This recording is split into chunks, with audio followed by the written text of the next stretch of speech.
मैं हूं आपके साथ अंजलि रजावत और राजधानी एक्सप्रेस में बात होगी उत्तराखंड से जुड़ी तमाम बड़ी खबरों की।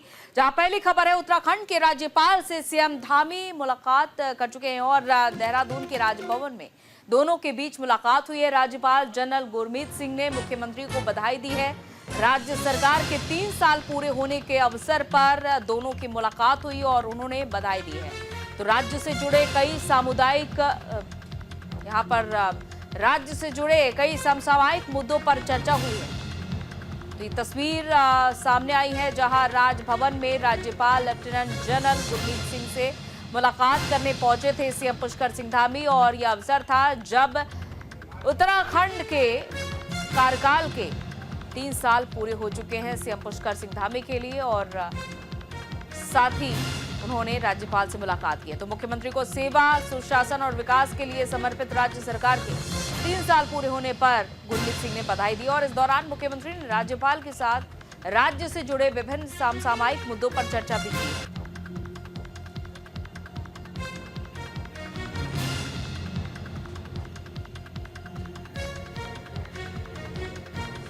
तो हाल ही में पुष्कर सिंह धामी को उत्तराखंड में कार्यकाल के 3 साल पूरे हुए हैं और इस मौके पर प्रदेश भर में कई तरह के कार्यक्रम भी आयोजित किए गए। साथ ही राज्य में जिस तरह का विकास हुआ है और उससे जुड़ी कई बातें भी हुई राज्यपाल और सीएम पुष्कर सिंह धामी के बीच। साथ ही राज्यपाल ने सीएम पुष्कर सिंह धामी को इस अवसर पर बधाई दी है। तो राजभवन में दोनों के बीच मुलाकात की तस्वीर सामने आई है।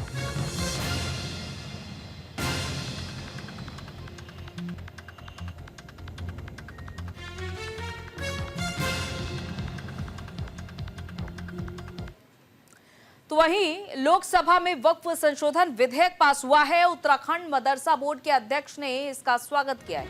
अध्यक्ष मुफ्ती शमून कासमी ने विपक्षियों पर आरोप लगाया कि वक्फ संशोधन बिल ऐतिहासिक है।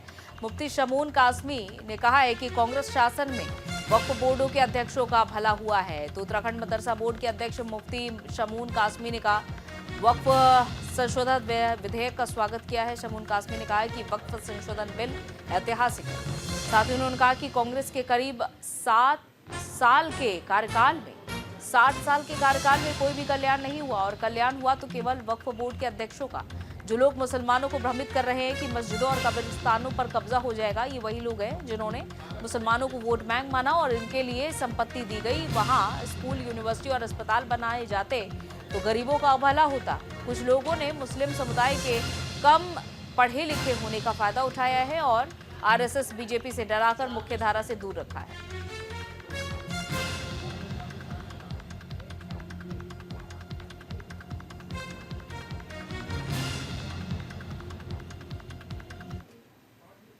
हमारे प्राइम मिनिस्टर चाहते हैं कि सबका विकास हो,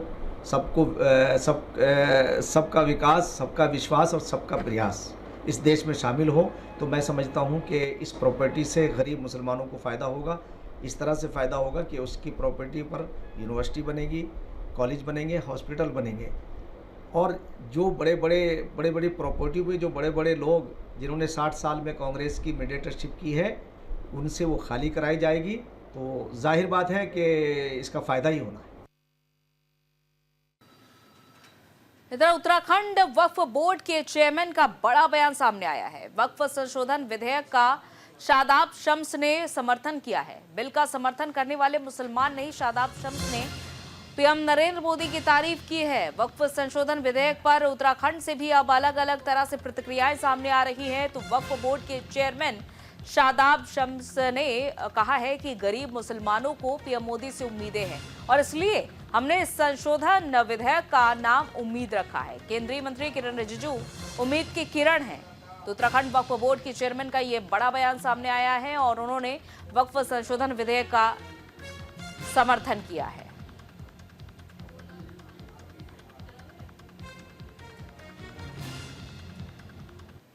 वक्फ बोर्ड की संपत्ति 200 बीघा के ऊपर अकबर अहमद डंपी का कब्जा है, कांग्रेस के यूथ संजय गांधी जी के साथी उत्तराखंड के अंदर, जहां 200 बीघा में रिसोर्ट बनाया हुआ है। दूसरे इनके सांसद शहीदुज्जमा जो मुजफ्फरनगर से सांसद थे, कलियर के अंदर बंगला कब्जा के बैठे हैं वक्फ का। क्या है भाई, असदुद्दीन ओवैसी 8 रुपए एकड़ के किराएदार हैं साल के। 1000 बीघा जमीन, अखबार उठाइए, कागज उठाइए, जो हैदराबाद में जो छपते हैं उन पेपर्स को उठाइए, कैसे कैसे जमीनों के ऊपर आपने उन जमीनों के ऊपर कब्जे किए, कैसे आपके लोगों ने उन्हें बेचा, कैसे आपके भाइयों के नाम पे लैंड ग्रैब का केस चला। असदुद्दीन ओवैसी बताए ना, हमें खुशी है असदुद्दीन ओवैसी ने एक मेडिकल कॉलेज बनाया वक्फ की संपत्ति पर। आपको लेकिन ये भी बताना पड़ेगा कितने मुसलमान फ्री पढ़ा रहे हो। और उत्तराखंड में जगहों के नाम बदलने पर सियासत गरमाई हुई है। नेता प्रतिपक्ष यशपाल आर्य ने सरकार पर तंज कसा है। नाम बदलने का फैसला ध्यान भटकाने वाला है। यशपाल का ये कहना है सरकार के पास बताने के लिए कोई भी उपलब्धि नहीं है। उत्तराखंड में कई जगहों के नाम बदलने की घोषणा के बाद राजनीति यहां पर गरमाई हुई है। नेता प्रतिपक्ष यशपाल आर्य ने भी सरकार के फैसले को ध्यान भटकाने वाला बताया है। हरिद्वार दौरे पर रहे नेता प्रतिपक्ष यशपाल आर्य ने आरोप लगाया कि प्रदेश में बेरोजगारी, भ्रष्टाचार और अवैध खनन जैसी बड़ी समस्याएं व्याप्त हैं, लेकिन सरकार जनता का ध्यान भटकाने के लिए नाम बदलने जैसे फैसले ले रही है और 3 साल का कार्यकाल पूरा होने पर सरकार के पास बताने के लिए कोई भी उपलब्धि नहीं है।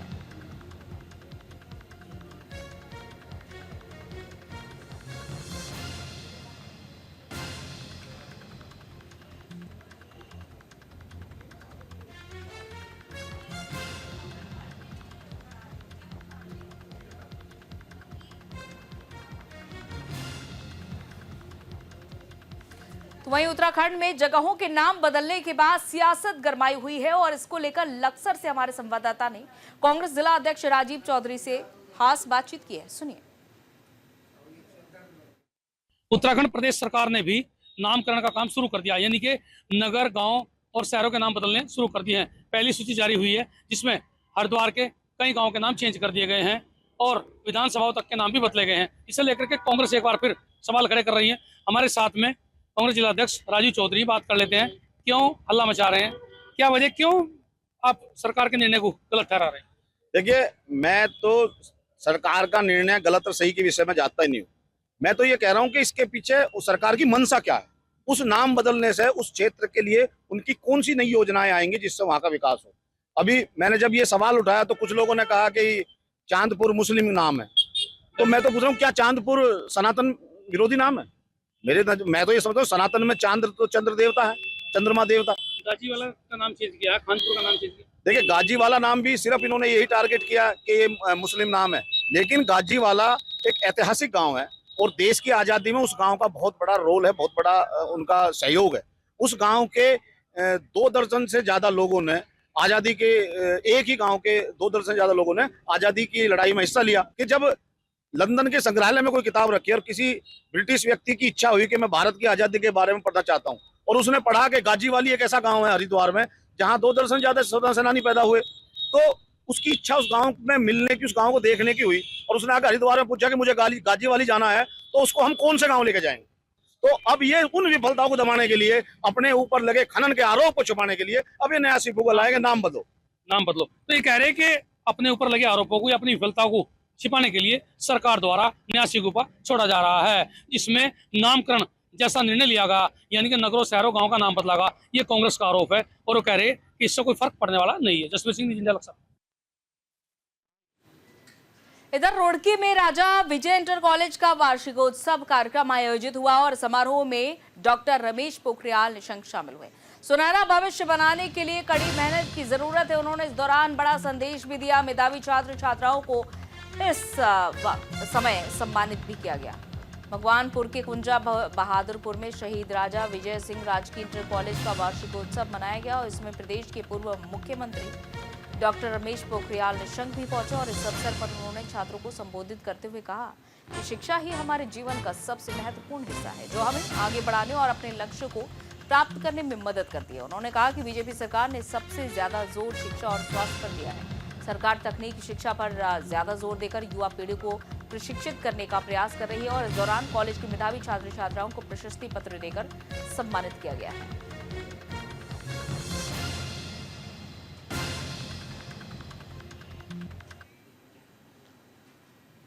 प्रधानमंत्री जी ने स्वयं शहीद विजय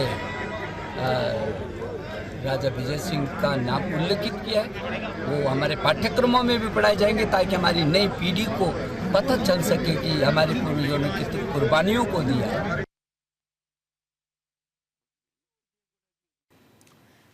चार धाम यात्रा की तैयारियां जोरों पर चल रही है। चमोली डीएम ने बद्रीनाथ धाम का निरीक्षण किया। डीएम संदीप तिवारी ने यात्रा मार्ग का जायजा लिया, संबंधित अधिकारियों को आवश्यक दिशा निर्देश दिए। तो मुख्यमंत्री पुष्कर सिंह धामी के नेतृत्व में श्री बद्रीनाथ धाम की यात्रा को सुगम और सुरक्षित बनाने के लिए लगातार कार्य किए जा रहे हैं। और इसी क्रम में आज जिलाधिकारी चमोली संदीप तिवारी ने बद्रीनाथ धाम और यात्रा मार्ग का निरीक्षण कर वहां प्रशासन के संबंधित अधिकारियों को आवश्यक दिशा निर्देश दिए हैं।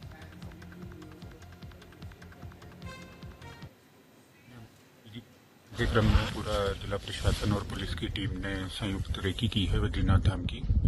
तो जो भी नुकसान बर्फबारी से हुआ था इस सीजन में उसका आंकलन किया है। पीडब्ल्यूडी, जल संस्थान, पर्यटन विभाग, जितने भी विभाग यहाँ काम करते हैं सबके कॉन्ट्रैक्टर्स और लेबर मोबिलाइज हो गए हैं। काम स्टार्ट हो गया है और क्योंकि अब 1 महीने से भी कम का समय हमारे पास है तो हमारा प्रयास है कि इसको तीव्र गति से कार्य को पूर्ण किया जाए ताकि श्रद्धालुओं को एक सुगम सुचारू यात्रा का अनुभव हो सके।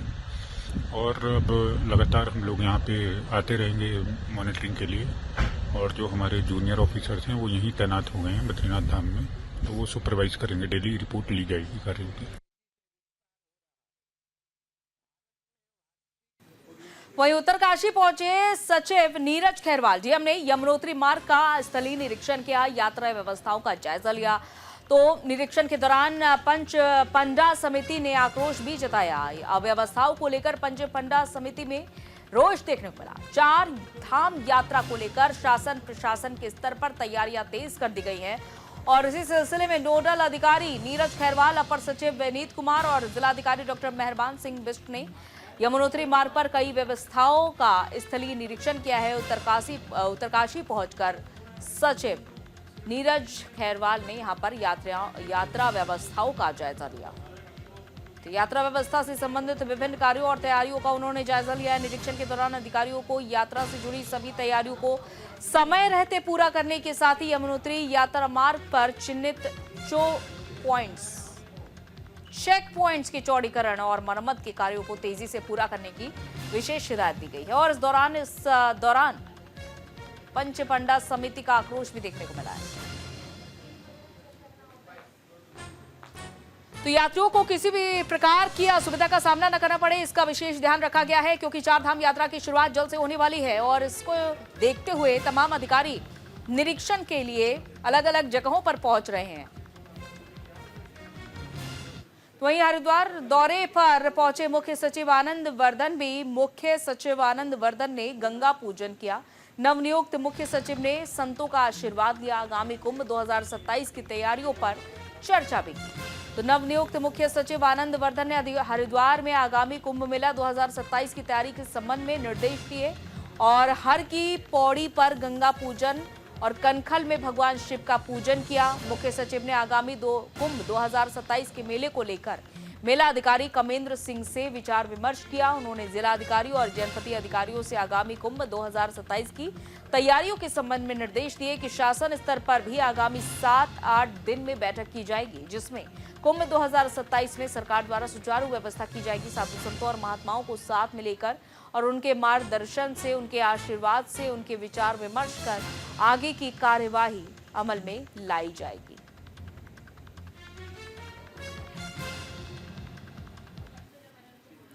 और ये विकासनगर से बड़ी खबर, जहां डाकपतर क्षेत्र में गोवंश का अवशेष मिला। अवशेष मिलने से इलाके में हड़कंप मचा है। मामले पर हिंदू समाज के लोगों में आक्रोश देखा जा रहा है। सड़कों पर उतरकर हिंदू समाज ने हंगामा किया, आरोपियों को फांसी दिए जाने की मांग की है।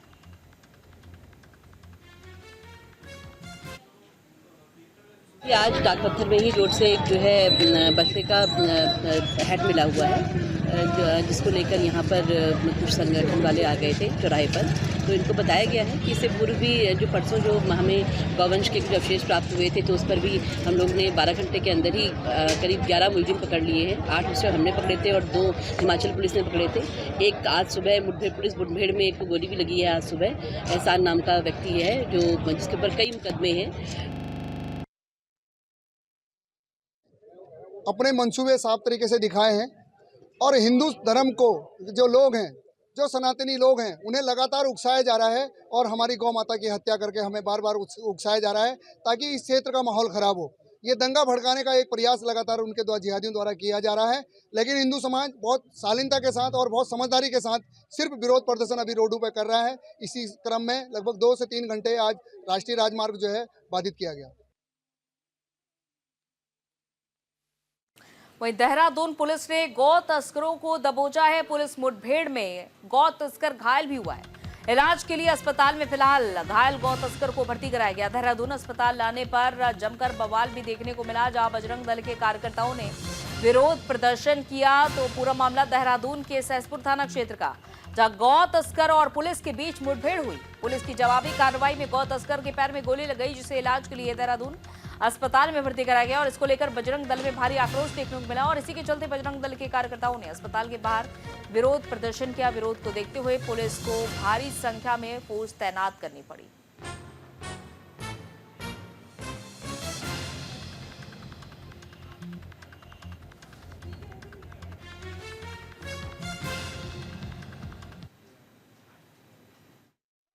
साथ गो हत्यारे उत्तर प्रदेश का बॉर्डर पार करके उत्तराखंड में एक आसान और बहुत सस्ता मांस के सेवन के लिए गौ माताओं की हत्याएं कर रहे हैं, क्योंकि उत्तर प्रदेश से उनको योगी सरकार के द्वारा गोली मारकर भगा दिया गया है।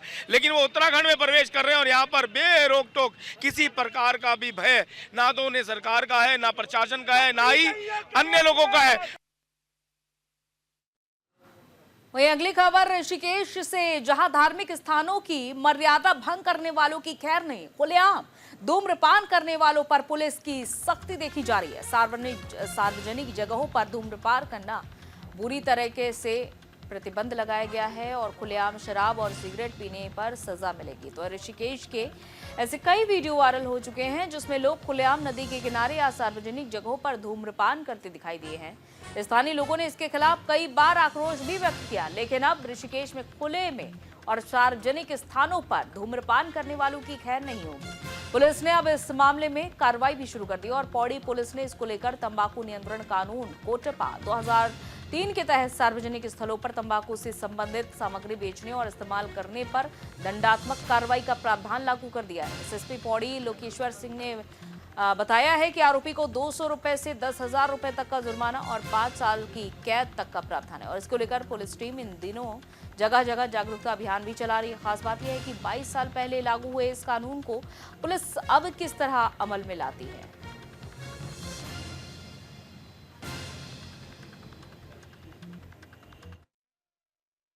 से गंगा तट पर बैठकर और गंगा तट पर बने हुए सभी होटल्स, कैफ़े, रेस्टोरेंट में जो ओपन में स्मोकिंग की जाती है वो प्रोहिबिटेड है। यदि किसी कैफ़े, रेस्टोरेंट्स या फिर सार्वजनिक स्थलों पर किसी व्यक्ति के द्वारा इस धूम्रपान किया जाता है तो ऐसे व्यक्तियों की कोर्ट एक्ट में कार्रवाई की जाएगी और सभी रेस्टोरेंट्स और कैफ़ेज़ के संचालकों को। इधर बागेश्वर में ग्रामीणों ने प्रदर्शन किया, जहां सड़क की मांग को लेकर प्रदर्शन किया गया है। ग्रामीणों ने डीएम को ज्ञापन सौंपा। ग्रामीणों ने आंदोलन की चेतावनी दी है तो जल्द से जल्द मोटर मार्ग बनाने की मांग की गई है। बागेश्वर में कांडा तहसील के जेठाई गांव के तल्ला तिपोला तोक तक मोटर मार्ग बनाने के लिए मांग के लिए ग्रामीणों ने कलेक्ट्रेट में प्रदर्शन किया है। ग्रामीणों ने जल्द निर्माण कार्य शुरू नहीं होने पर आंदोलन करने की चेतावनी दी है। ग्रामीणों ने डीएम को ज्ञापन देकर बताया कि तल्ला तिपोला के लिए 19 अप्रैल 2021 को शासन से सड़क निर्माण की स्वीकृति मिल गई थी और इसके बावजूद अब तक कार्य शुरू नहीं हुआ है। बताया कि सड़क तक आने के लिए लोगों को पैदल चलना पड़ता है। हम डीएम ऑफिस पूरे अपने आंदोलन के साथ आए हैं, पूरे ग्राम के लोग आए हुए हैं अपने गांव के, और हमने इस रोड के लिए बहुत संघर्ष कर दिया है। 2018 से हमारी लड़ाई शुरू हुई है और हमने कई जगह पीडब्ल्यूडी में कई बार आ चुके हैं। हमारी कोई सुनवाई पीडब्ल्यूडी नहीं कर रहा है। कई बार जाने के बावजूद भी हमें आश्वासन देकर वहाँ से घर लगा देते हैं और हमारी लंबी लड़ाई हो चुकी है, लंबा आंदोलन हमने कर चुका है।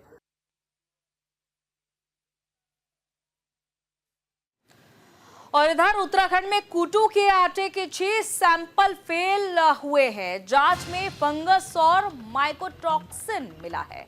देहरादून, हरिद्वार, उधम सिंह नगर से ये सैंपल लिए गए थे कूटू के आटे के। विक्रेताओं पर वाद दायर करने के निर्देश दिए गए हैं। उपभोक्ताओं से सील पैक आटा खरीदने की अपील की गई है। तो अभियान के तहत राज्य के विभिन्न जनपदों में सघन निरीक्षण कर कूटू के आटे के सैंपल जांच के लिए रुद्रपुर स्थित राज्य खाद्य और औषधि परीक्षण प्रयोगशाला भेजे गए हैं, जहां जांच रिपोर्ट में देहरादून में मेसर्स लक्ष्मी ट्रेडिंग कंपनी विकास नगर से एकत्रित सैंपल में कीट और फंगस पाया गया।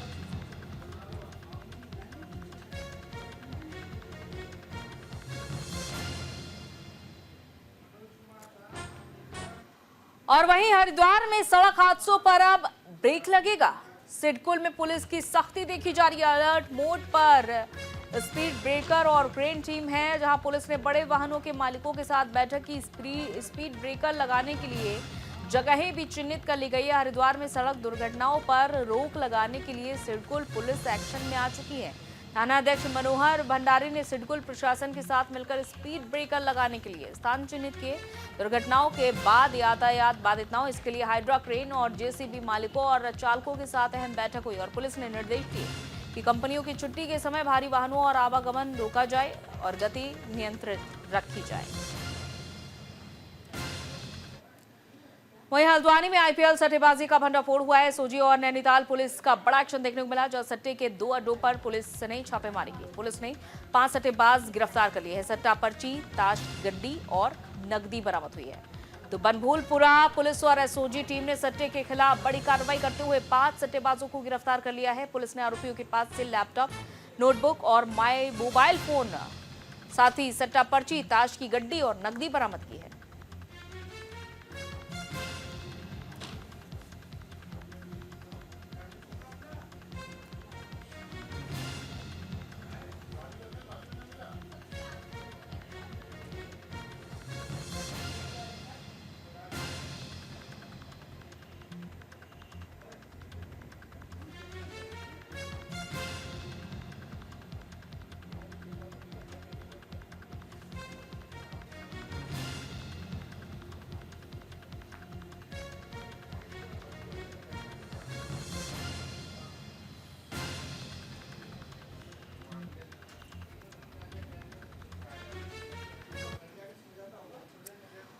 और इस बीच ये बड़ी खबर सामने आ रही है। थाईलैंड में पीएम नरेंद्र मोदी भारतीय समुदाय के लोगों से मुलाकात कर रहे हैं।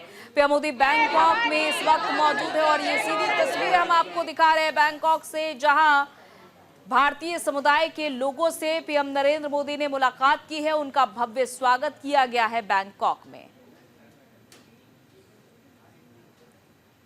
तो थाईलैंड की राजधानी बैंकॉक से ये तस्वीरें, जहां भारतीय समुदाय के लोग इस वक्त मौजूद हैं और पीएम नरेंद्र मोदी का स्वागत किया जा रहा है। लोक नृत्य की भी प्रस्तुति देखने को मिली। बिम्स्टेक शिखर सम्मेलन में शामिल होने के लिए पीएम नरेंद्र मोदी पहुंचे। चलिए, इसी के साथ राजधानी एक्सप्रेस में फिलहाल इतना ही, लेकिन तमाम खबरों का सिलसिला लगातार जारी